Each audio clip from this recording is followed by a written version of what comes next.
Story time audio ബുക്സിലേക്ക് എല്ലാവർക്കും സ്വാഗതം.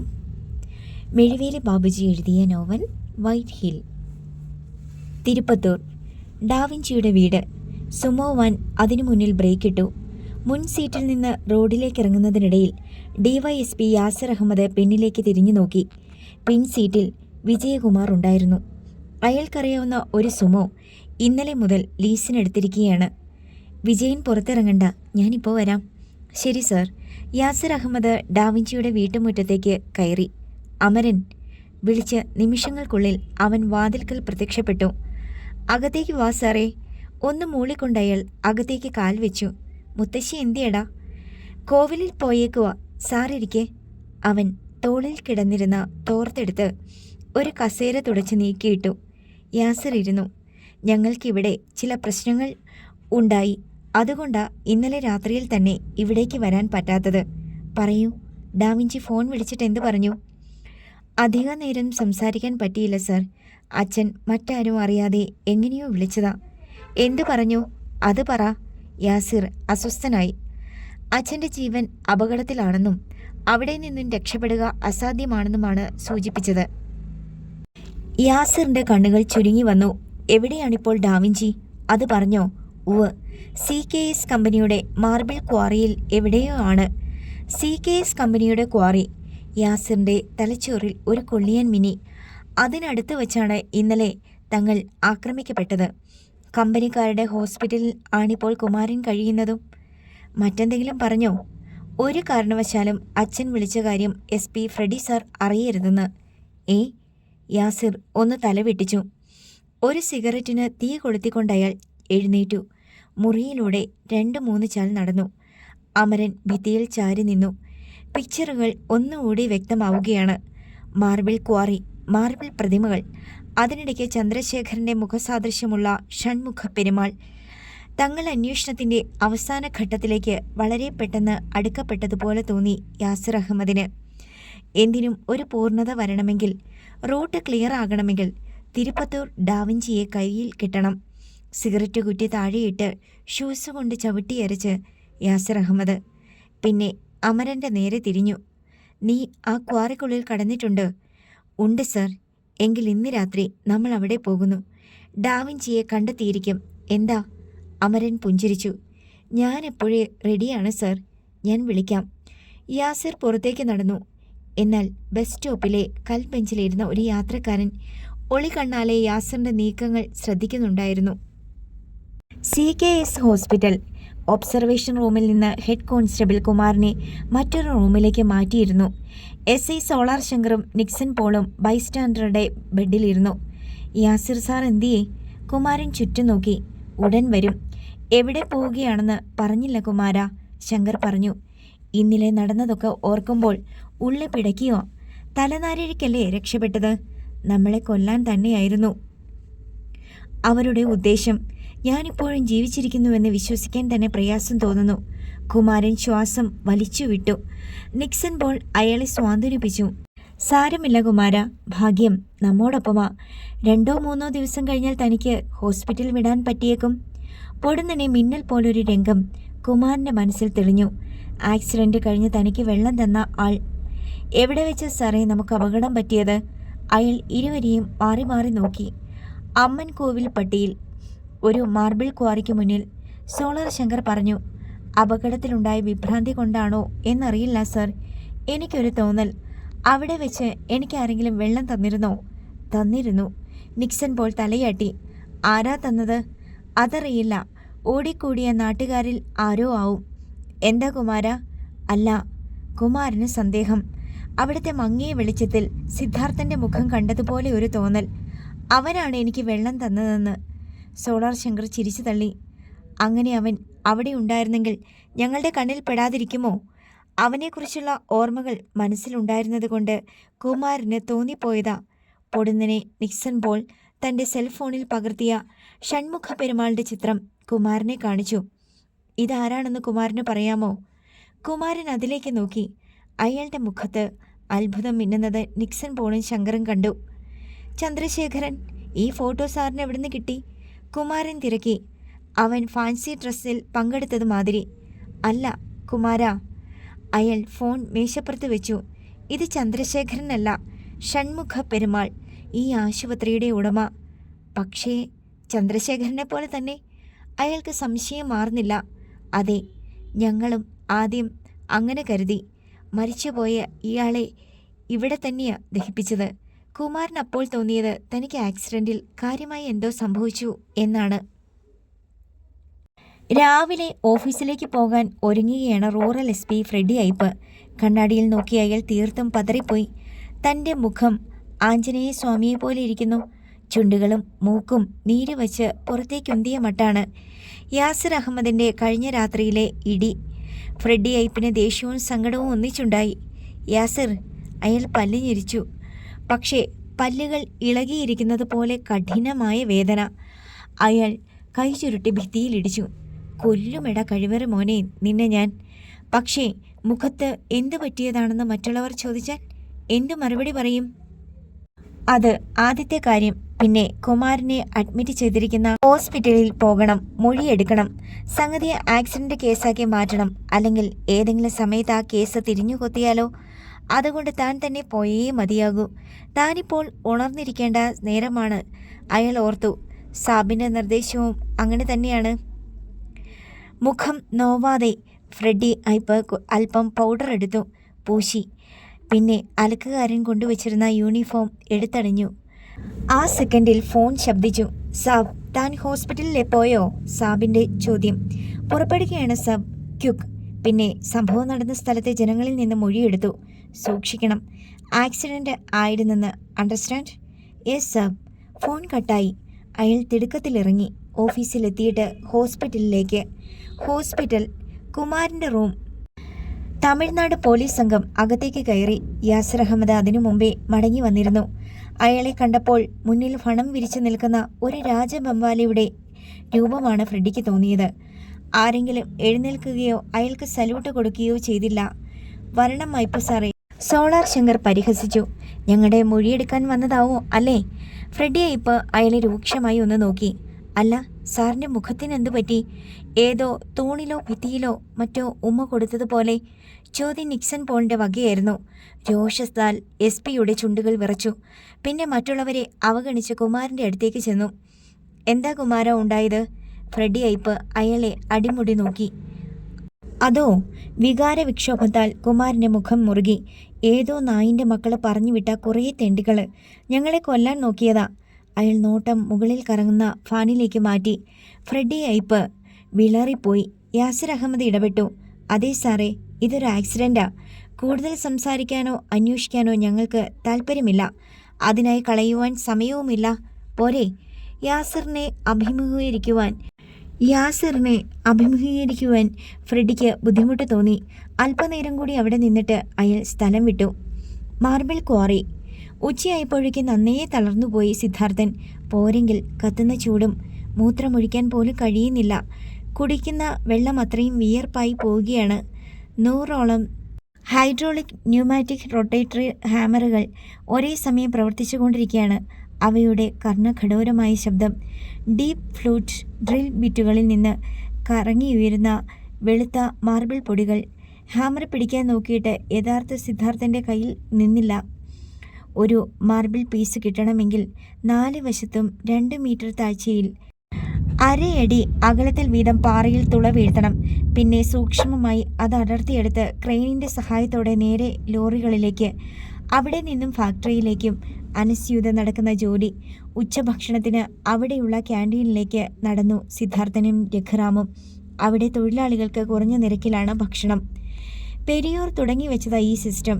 ആദ്യമൊക്കെ ആഹാരം ഫ്രീ ആയിരുന്നു. പിന്നെ ചെറിയൊരു തുക ഈടാക്കി തുടങ്ങി. പൈപ്പിൻ ചുവട്ടിൽ കൈകാലുകൾ കഴുകുന്നതിനിടയിൽ രഘുറാം പറഞ്ഞു.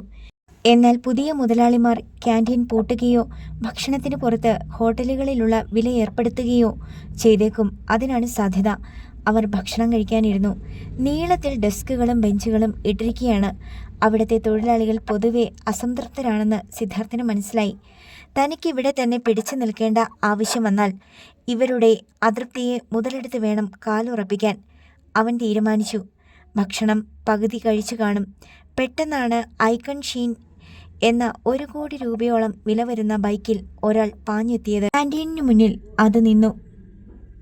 ഇടം കാൽ കൊണ്ട് തറയിൽ കുത്തി വലത് കാൽ ഹാൻഡിലിന് മീതെ കൂടി വീശി അയാൾ ഇറങ്ങി. സിദ്ധാർത്ഥൻ അവനെ നോക്കി. പൊടുന്നനെ ക്യാൻറ്റീനിലെ കലപില ശബ്ദങ്ങൾ നിലച്ചു. ആ ചെറുപ്പക്കാരൻ ക്യാൻറ്റീനിലേക്ക് പാഞ്ഞു കയറി. പിന്നെ കണ്ടത് ഒട്ടും പ്രതീക്ഷിക്കാത്ത ഒരു രംഗമാണ്.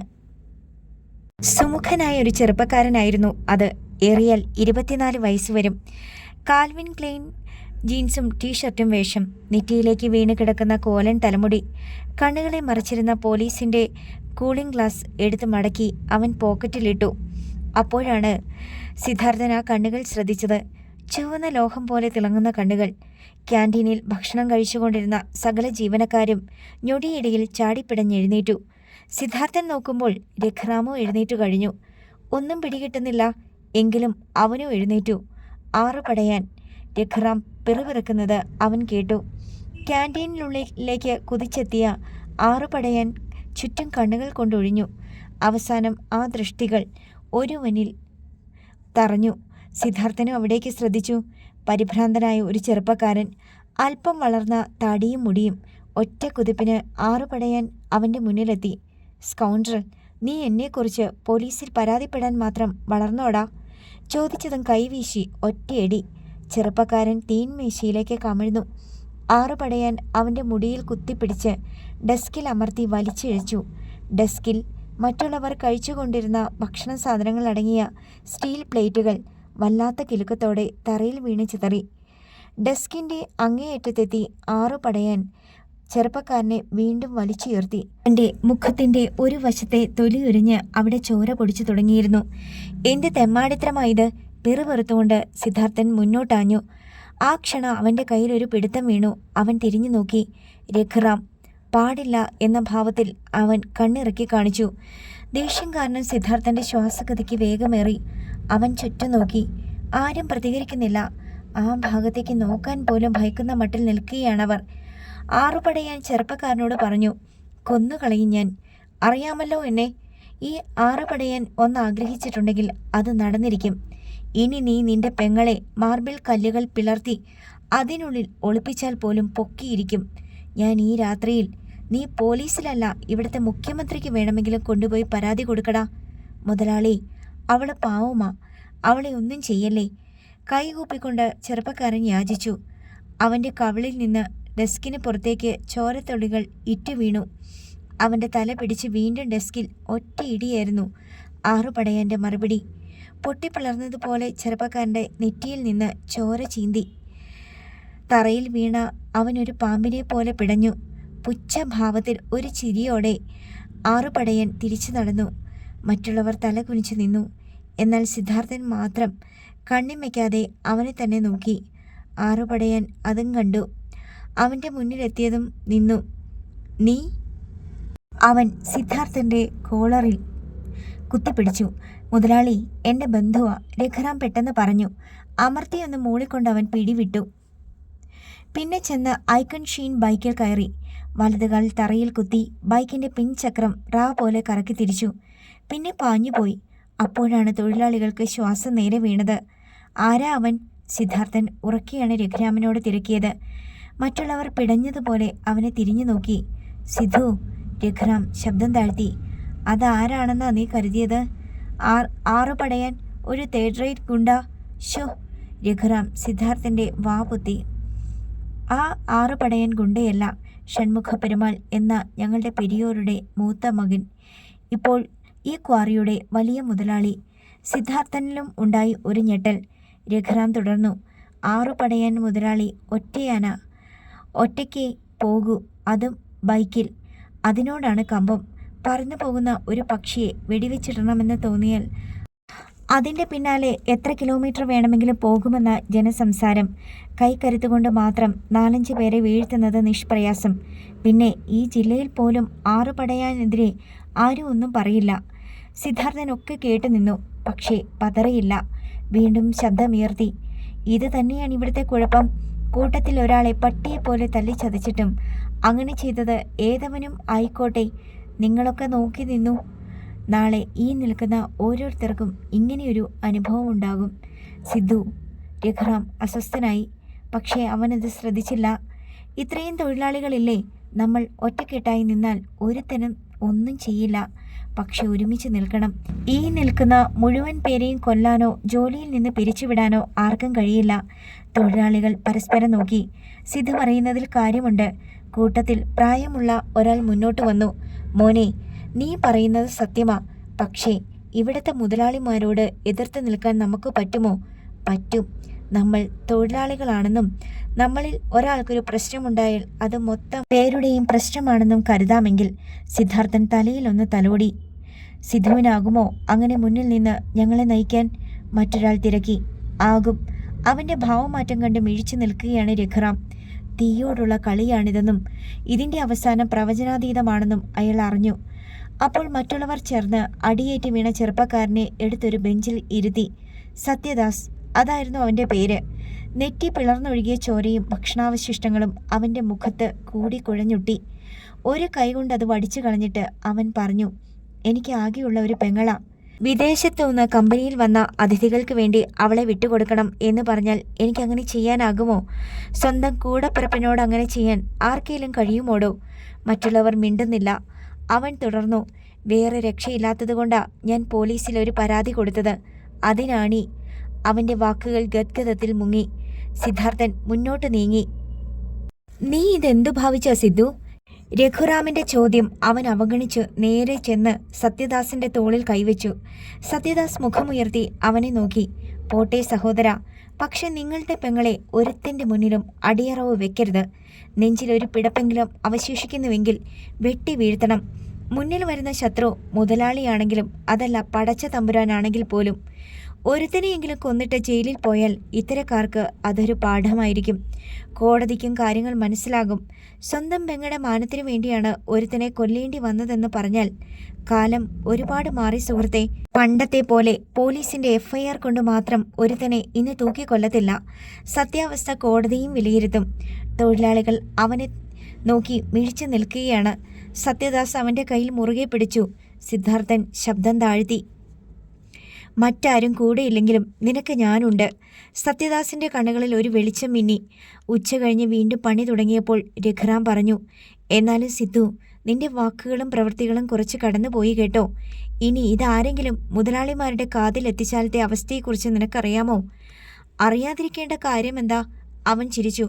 പക്ഷേ യൂണിയൻ ഉണ്ടാക്കാൻ ശ്രമിച്ച സുഗതനെ പോലെ എന്നെയും കൊന്നുകളയും എന്നാണോ? അങ്ങനെ ഏതായാലും ഞാൻ ചാകത്തില്ല രഘു. ഗുണ്ടകളെ പറഞ്ഞു വിടുന്ന ഒരുത്തൻ്റെയെങ്കിലും പള്ളയ്ക്ക് കത്തിക്കയറ്റി എൻ്റെ കൂടെ കൊണ്ടുപോകും ഞാൻ അങ്ങേ ലോകത്തേക്ക്. രഘുറാം പിന്നെയും എന്തോ പറയാൻ ഭാവിച്ചപ്പോൾ വാച്ചർമാരിൽ ഒരാൾ അങ്ങോട്ട് വന്നു. സിദ്ധു ആരാ? ഞാനാ. അവൻ തിരിഞ്ഞു. നിന്നെ മാനേജർ വിളിക്കുന്നു. പറഞ്ഞിട്ട് അയാൾ പോയി. ക്യാൻറ്റീനിൽ നടന്നതൊക്കെ മാനേജർ അറിഞ്ഞിട്ടുണ്ടാകും. നിന്റെ ജോലിക്കാര്യം കുഴപ്പത്തിലാകും. ഞാനും കൂടി വരാമെടാ. വേണ്ട. ക്വാറി മുഴുവൻ നോക്കിക്കൊണ്ടവൻ മാനേജർ ഇരിക്കുന്ന ഷെഡിലേക്ക് ചെന്നു. കേറി വാ. അവനെ മാത്രം കാത്തിരുന്നതുപോലെ രാജഗുരു പറഞ്ഞു. സിദ്ധാർത്ഥൻ അകത്ത് കയറി. അപ്പോഴും അയാൾ തന്നെ സൂക്ഷിച്ചു നോക്കുകയാണെന്ന് അവൻ അറിഞ്ഞു. പക്ഷെ ഒന്നും ഭാവിച്ചില്ല. എന്തായിരുന്നു ക്യാൻറ്റീനിൽ നിന്റെ പ്രകടനം? ചോദ്യം പ്രതീക്ഷിച്ചത് തന്നെ. അവൻ പതറിയില്ല. അത് സാർ, സ്വന്തം പെങ്ങളെ അന്യനൊരുത്തന് വിട്ടുകൊടുക്കാൻ പറ്റില്ലെന്ന് പറഞ്ഞ തൊഴിലാളിയെ. അവൻ പൂർത്തിയാക്കും മുമ്പ് രാജഗുരു കൈ ഉയർത്തി. ആദ്യമായി കാണുകയും കേൾക്കുകയും ചെയ്യുന്നത് കൊണ്ട് നിനക്കങ്ങനെ തോന്നിയതാ. പതുക്കെ മാറിക്കോളും. അങ്ങനെ മാറില്ല സർ, സിദ്ധാർത്ഥൻ വീറോടെ പറഞ്ഞു. അതെന്താ? രാജഗുരുവിൻ്റെ കണ്ണുകളിൽ കൗശലം മിന്നി. എനിക്കും പെങ്ങന്മാർ ഉണ്ട് സർ. രാജഗുരു ചിരിച്ചു. സിദ്ധു, ഇവിടുത്തെ മുതലാളിമാരെക്കുറിച്ച് നിനക്കറിയാൻ പാടില്ലഞ്ഞിട്ടാ. ഏത് മുതലാളിയായാലും തൊഴിലാളിയായാലും പ്രാണൻ ഒന്നല്ലേ ഉള്ളൂ സർ. ശ്വസിക്കുന്ന വായു ഒന്നല്ലേ. ശരീരത്തിലെ അവയവങ്ങൾ ഒരുപോലെ. ഒരു പച്ചിരുമ്പ് കുത്തിയാൽ തുളയാത്ത മാംസമുണ്ടോ സാർ ആർക്കെങ്കിലും? അവൻ്റെ ആ ദൃഢനിശ്ചയത രാജഗുരുവിനെ അമ്പരപ്പിക്കുകയും ചെയ്തു. എങ്കിലും അയാളുടെ മുഖത്തെ ചിരി മാഞ്ഞില്ല. അയാൾ പ്രിൻ്റ് ചെയ്ത ഒരു ഫോം എടുത്ത് അവന് നീട്ടി. നിന്റെ ചോരത്തിളപ്പിനെയും അവകാശവാദങ്ങളെയും ഞാൻ അംഗീകരിക്കുന്നു. പക്ഷേ അതൊന്നും പോരാ ഇവിടെ പിടിച്ചു നിൽക്കാൻ. ഏതായാലും ഈ ഫോം ഫില്ല് ചെയ്ത് താ. എത്ര കാലം നിനക്കിവിടെ ജോലി ഉണ്ടാകും എന്നെനിക്ക് നിശ്ചയമില്ല. എങ്കിലും ഇതിരിക്കട്ടെ. അയാൾ ഒരു പേനയും മേശപ്പുറത്തേക്ക് നീക്കി ഇട്ടുകൊടുത്തു.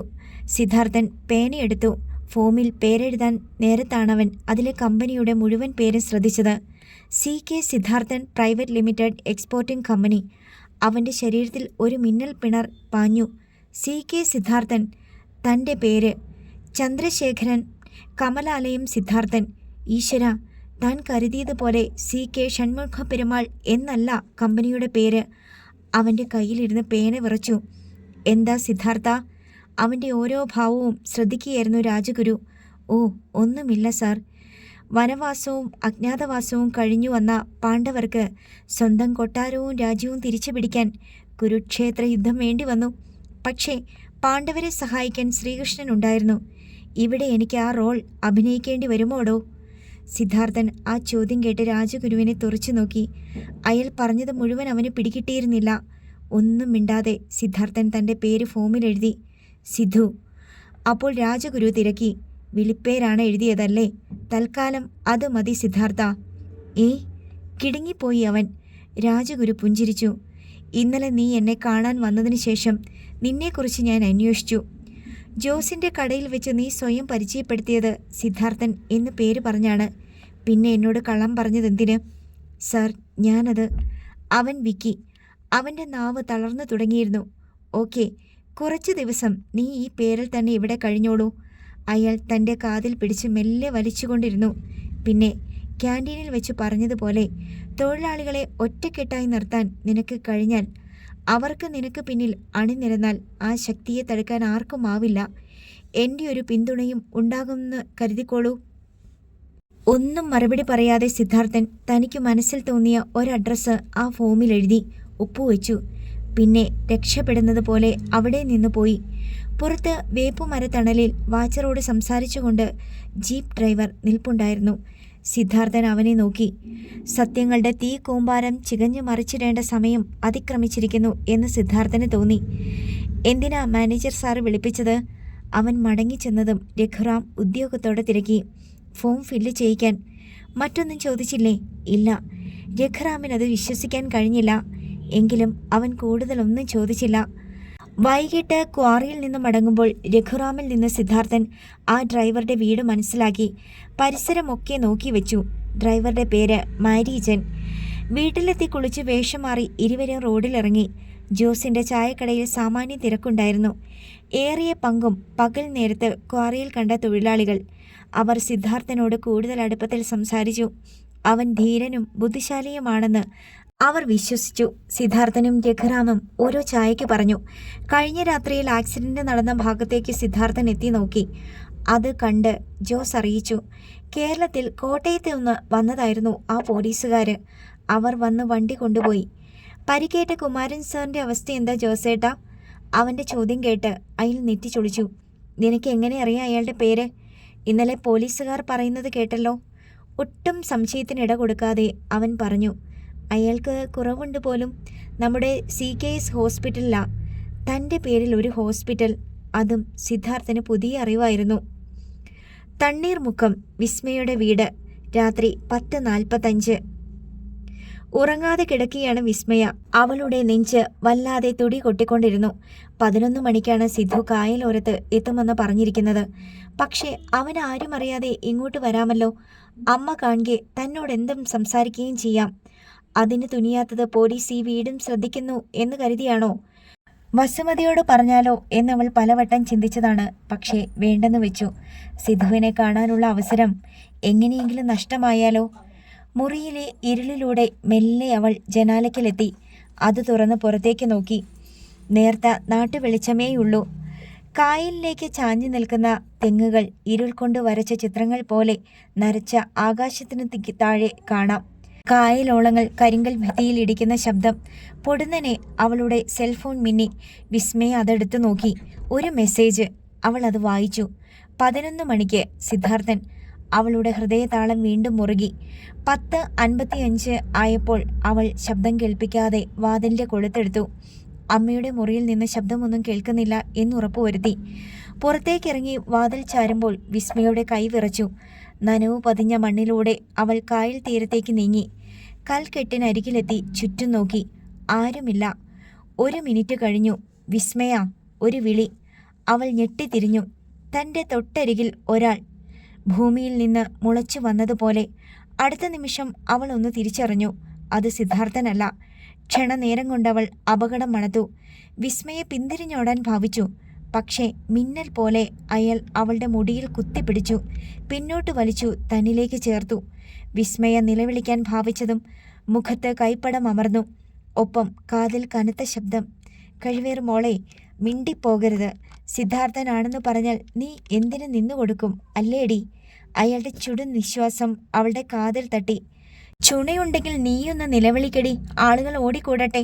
ആ നിമിഷത്തിൽ ഞാൻ നിന്റെ തുണി വലിച്ചൂരും.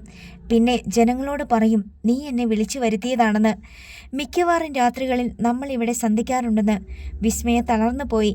അയാൾ തുടർന്നു, ജനങ്ങൾ ഇതിൻ്റെ സത്യാവസ്ഥയൊന്നും തിരക്കാൻ നിൽക്കത്തില്ലടി. അവർക്ക് പറഞ്ഞു പരിഹസിക്കാൻ ഒരാളെ കിട്ടണം, അത്ര തന്നെ. മാത്രമല്ല, ഈ നേരത്ത് നീ എന്തിനിവിടെ വന്നുവെന്ന് അവർ ചോദിച്ചാൽ നിനക്ക് എന്ത് പറയാൻ കഴിയും? കൊലയാളി സിദ്ധാർത്ഥൻ പറഞ്ഞിട്ടെന്നോ? അയാൾ അടക്കി ചിരിച്ചു. അങ്ങനെ പറഞ്ഞാലും ആരും വിശ്വസിക്കില്ല. കാരണം നിന്റെ വീട്ടിൽ സിദ്ധാർത്ഥന് സർവ്വ സ്വാതന്ത്ര്യവും ഉള്ളപ്പോൾ ഇങ്ങനെ ഒരു കണ്ടുമുട്ടലിൻ്റെ ആവശ്യമില്ലല്ലോ. ഞാനിപ്പോൾ താഴെ വീഴൂ എന്ന് തോന്നി വിസ്മയയ്ക്ക്. അയാൾ അവളുടെ മുഖത്ത് നിന്ന് കൈയെടുത്തു. ശക്തമായ കിതപ്പിനിടയിൽ അവളുടെ നാവിൽ നിന്ന് പതിയെ ചോദ്യമുയർന്നു, നിങ്ങൾ ആരാ? ഉത്തരത്തിന് തീരെ പ്രസക്തിയില്ലടി. അടുത്ത നിമിഷം മറ്റൊരു ശബ്ദം കൂടി ഇരുട്ടിൽ നിന്ന് കേട്ടു. ചുറ്റികയ്ക്ക് തലയ്ക്കൊരടി കിട്ടിയതുപോലെ വിസ്മയെ പിടഞ്ഞു. രണ്ടാമന് മുന്നിലെത്തി. ആദ്യത്തെ ആൾ അവളുടെ മുടിയിലെ പിടുത്തം വിട്ടു. പിന്നെ പറഞ്ഞു, ഞങ്ങൾ കടിച്ചു തുപ്പിയ ശവശരീരമായി നാളെ ഈ കായലിൽ നിനക്ക് ഒഴുകി നടക്കേണ്ടെങ്കിൽ ഞങ്ങൾ പറയുന്നതനുസരിക്കുക. അവൾ മിണ്ടിയില്ല. പറഞ്ഞത് കേട്ടില്ലേടി പട്ടിശി? അയാൾ ചീറി. കേട്ടു. പിന്നെന്താ, നിന്റെ അണ്ണാക്കിൽ കൊഴുക്കട്ടയാണോ? നിങ്ങൾക്ക് എന്ത് വേണം? അവൾ അല്പം ധൈര്യം സംഭരിച്ചു. നിന്റെ മറ്റവൻ ഒരു മാർബിൾ പ്രതിമ നിനക്ക് തന്നിരുന്നില്ലേ? അതിനുള്ളിൽ ഉണ്ടായിരുന്നതെന്തോ അത്. അതിനുള്ളിൽ ഒന്നുമില്ലായിരുന്നു. അവൾ പറഞ്ഞതും അടി പൊട്ടി കവിളിൽ. ഛീ, കള്ളം പറയുന്നോടി. കുതിച്ചു വന്ന നിലവിളി കടിച്ചു പിടിച്ചുകൊണ്ട് വിസ്മയ കവിൾ പൊത്തി. ഒന്നും കിട്ടിയില്ല നിനക്കല്ലേടി? അയാൾ വീണ്ടും കൈയൊങ്ങി. പക്ഷേ പൊടുന്നനെ ചുറ്റിലും നിന്ന് 4-5 ടോർച്ചുകളുടെ വെളിച്ചം അവരിൽ പതിഞ്ഞു. ആഗതർ കിടുങ്ങിപ്പോയി. അടിയുടെ വേദന മറന്ന് വിസ്മയെ ചിരിച്ചു. ഫോണിൽ മെസ്സേജ് വന്നപ്പോഴേ എനിക്ക് സംശയം തോന്നിയതാ അതെൻ്റെ സിദ്ധു അല്ലെന്ന്. അതുകൊണ്ട് ഞാനും ഒന്ന് കരുതി വെച്ചു നിന്റെയൊക്കെ ലക്ഷ്യം എന്താണെന്നറിയാൻ. ആഗതർ ശരിക്കും പതറി. ടോർച്ചുമായി 5 പേർ അവരെ വളഞ്ഞു. ഇനി വിസ്മയെ പൊക്കോ, ഇവരുടെ കാര്യം ഞങ്ങളേറ്റു. ടോർച്ചിന് പിന്നിൽ നിന്ന് ബിജുവിൻ്റെ ശബ്ദം. കൂടെ തങ്കച്ചനും അവരുടെ കൂട്ടുകാരും ഉണ്ടായിരുന്നു. ഫോണിൽ മെസ്സേജ് വന്നതിനെക്കുറിച്ച് വസുമതി പോലും അറിയാതെ അവൾ തങ്കച്ചനെയും ബിജുവിനെയും അറിയിച്ചിരുന്നു. 10 മണി മുതൽ കാത്തിരിക്കുകയായിരുന്നു അവർ. വരുന്നത് സിദ്ധാർത്ഥനാണെങ്കിൽ പ്രത്യക്ഷപ്പെടേണ്ട എന്നായിരുന്നു അവരുടെ തീരുമാനം. ആഗതരുടെ മുഖത്തേക്ക് ടോർച്ച് മിന്നിച്ച് അവർ അറിഞ്ഞു, 2 പേരും ഈ നാട്ടുകാരല്ല. ആരാടാ നീയൊക്കെ? തങ്കച്ചൻ മുന്നോട്ട് കുതിച്ചു. പെട്ടെന്നൊരാൾ കത്തിയെടുത്ത് വീശി. അടുക്കരുത്, പൂളിക്കളയും. തങ്കച്ചൻ ഒന്നറച്ചു. അടുത്ത നിമിഷം കായലിൽ ഒരു ബോട്ടിൻ്റെ ഒച്ച. ഞൊടിയിടയിൽ 2 പേരും കായലിലേക്ക് ചാടി. തങ്കച്ചനും മറ്റും നോക്കി നിൽക്കാനേ കഴിഞ്ഞുള്ളൂ. വെട്ടിത്തിരിഞ്ഞു വന്ന സ്പീഡ് ബോട്ട് വേഗം കുറയ്ക്കുന്നതും അവർ ഇരുവരും അതിലേക്ക് നീന്തി കയറുന്നതും കണ്ടു. പിന്നെ അത് കായലിൻ്റെ മാറ് പിളർന്ന് ഇരുളിൽ മറഞ്ഞു. ഛീ, ബിജു കൈ കുടഞ്ഞു. ഒന്ന് പെരുമാറാനും പറ്റിയില്ല അവന്മാരെ. ആരാണെന്നറിയാനും കഴിഞ്ഞില്ല. ഭീതി വിട്ടുമാറാതെ നിൽക്കുകയായിരുന്നു വിസ്മയ. പൊയ്ക്കോളൂ, തങ്കച്ചൻ അവളോട് പറഞ്ഞു. തൽക്കാലം ഇത് നമ്മൾ മാത്രം അറിഞ്ഞാൽ മതി. എങ്കിലും നീ സൂക്ഷിക്കണം. ആരോ പിന്നിലുണ്ട്. എന്താവശ്യം വന്നാലും ഞങ്ങളെ അറിയിച്ചാൽ മതി. അവൾ തലയാട്ടി. പിന്നെ തിരിഞ്ഞു നടന്നു. ആ നേരത്ത് അമ്മൻ കോവിൽ പട്ടിയിൽ ഉറങ്ങാതെ കിടക്കുകയായിരുന്നു സിദ്ധാർത്ഥൻ. രഘുറാമിൻ്റെ വീടിൻ്റെ വരാന്തയിൽ. വല്ലാത്ത ചൂട് കാരണം അവിടെ കിടന്നോളാം എന്നാണ് അവൻ രഘുറാമിനോട് പറഞ്ഞത്. എന്നാൽ ഞാനും കൂടി അവിടെ കിടക്കാം. നീ ഒറ്റയ്ക്ക് വേണ്ട, രഘുറാം എതിർത്തു. പക്ഷെ സിദ്ധാർത്ഥൻ സമ്മതിച്ചില്ല. ഇന്നത്തെ സംഭവത്തിൽ ഒരുപക്ഷെ മുതലാളിമാരോ മറ്റോ എന്നെ തേടി വന്നേക്കാം. അവർക്ക് എന്നെ മാത്രം മതിയല്ലോ. വെറുതെ നീ കൂടി അപകടത്തിൽ ചാടണ്ട. നിന്റെ അമ്മയെ നോക്കാനെങ്കിലും നീ ഉണ്ടാവണം. മുതലാളിമാരുടെ കാര്യം പറഞ്ഞപ്പോൾ രഘുവിന് ഭയമായി. സിദ്ധാർത്ഥൻ വരാന്തയിൽ കിടക്കാൻ അവൻ സമ്മതിക്കുകയും ചെയ്തു. 11:30 സിദ്ധാർത്ഥൻ എഴുന്നേറ്റിരുന്നു. ചീവീടുകളുടെ ശബ്ദം പോലുമില്ല. ഇടയ്ക്കിടെ റോഡിലെ ടാറിങ് വലിച്ചു കീറുന്ന ഒച്ചയിൽ പാഞ്ഞു പോകുന്ന ഭാരം കയറ്റിയ ലോറികൾ. അവൻ മെല്ലെ മുറ്റത്തേക്കിറങ്ങി. അവിടെ നിന്ന് നേരെ മാരീജൻ്റെ വീട്ടിലേക്ക്. അടുത്ത വീടുകളിലൊന്നും അനക്കമില്ല. മാരീജൻ്റെ വീടിന് മുന്നിലെത്തിയതും അവൻ നിന്നു. മുറ്റത്ത് മൂടിയില്ലാത്ത ജീപ്പ് കിടപ്പുണ്ട്. ഒരിക്കൽ കൂടി ചുറ്റും നോക്കിയിട്ടവൻ മടിയിൽ നിന്ന് കൺമഷിയുടെ ഡെപ്പിയെടുത്തു. വൈകിട്ട് കടയിൽ നിന്ന് വാങ്ങിയതാണ്. ഡെപ്പി തുറന്ന് അവൻ കൺമഷി മുഴുവനും തൻ്റെ കൈവിരലിൽ വടിച്ചു. തൻ്റെ 2 കൈവെള്ളയിലുമായി തേച്ചു പിടിപ്പിച്ചു. പിന്നെ അത് മുഖത്തമർത്തി വലിച്ചു. തുടർന്ന് ശ്രദ്ധയോടെ ചെന്ന് മാരീജൻ്റെ വീട്ടുവാതിലിൽ ആഞ്ഞു തട്ടിയ ശേഷം ഇരുളിലേക്ക് മാറി. ആരാടാ? അകത്തുനിന്നും മാരീജൻ്റെ ഒച്ച. അല്പം കഴിഞ്ഞപ്പോൾ വാതിൽ തുറക്കപ്പെട്ടു. മാരീജൻ തല പുറത്തേക്ക് നീട്ടി. അടുത്ത നിമിഷം ഒരു കറുത്ത ചാക്ക് അയാളുടെ തലയിലൂടെ വീണു. ഒപ്പം മൂക്കിൻ്റെ പാലത്തിൽ കൂടം കൊണ്ടുള്ള ഇടിയേറ്റതുപോലെ മാരീജൻ പിന്നോട്ട് മലച്ചു. സിദ്ധാർത്ഥൻ അയാളെ വലിച്ചു നേരെ നിർത്തി. പിന്നെ ചാക്ക് വലിച്ചു താഴ്ത്തി. തലയിൽ ഒരിടി കൂടി. അതോടെ മാരീജൻ്റെ ബോധം പോയി. സിദ്ധാർത്ഥൻ കുനിഞ്ഞ് അയാളെ തോളിലേറ്റി. പിന്നെ മുറ്റത്തേക്ക് കുതിച്ചു. അണ്ണാ, മാരിയണ്ണ! പിന്നിൽ മാരീജൻ്റെ ഭാര്യയുടെ നിലവിളി. അടുത്ത ഭാഗം നാളെ.